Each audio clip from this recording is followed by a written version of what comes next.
And now for an introduction to biology. Part 1. Biology is the science of living things, and so we have to ask ourselves two questions. Number 1, what is science? And number 2, what's a living thing? These probably seem like silly questions, but they're really hard to answer in a satisfying way. We'll start with what science is.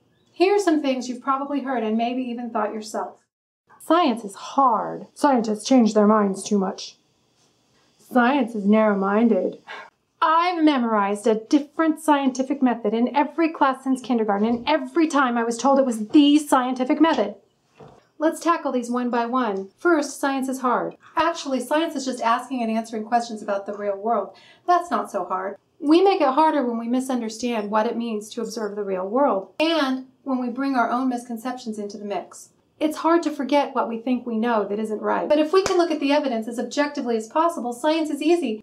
Actually, it can be fun, too. Scientists change their minds too much. Scientists do change their minds an awful lot. Have you ever had an argument with a friend and then halfway through realized that you were wrong? It can be kind of hard to admit that an idea we've held for a really long time is wrong, but scientists do this all the time. The job of science is to describe the real world. The laws of the universe don't change, but we do constantly get new information about those laws. And so our ideas about them have to change with the new knowledge.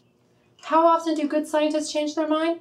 As often as the data says they need to. Science is narrow-minded. This idea results from the fact that scientists can only answer questions about the real world that are testable. If an idea isn't testable, or if it's an opinion, then science can't tackle it. What's the prettiest color? Science doesn't care. What color do most people prefer? Well, you can answer that question by asking people. In science, it's easier to debunk something than it is to prove something right. A little testing can prove something wrong, but it takes a lot more testing to prove something right. Scientists are skeptics by nature. It takes a lot of testing for a hypothesis to become a theory, and a lot more for a theory to be named a law. And finally, about the scientific method. Here's a secret. There is no one scientific method. There's a set of guidelines that surround the asking of really good questions and the gathering of data to answer those questions. We sometimes formulate these guidelines into a framework that we call the scientific method, but that method is highly variable when put into practice. Here are a few things that most scientists agree on. You start with observation based on experience. You ask a question and make a guess as to what the answer to that question might be. You devise a test. You observe the results of your test and confirm or deny your guess. A test that proves a guess wrong is just as valuable as a test that proves a guess right. Finally, no test is worthwhile unless it can be repeated.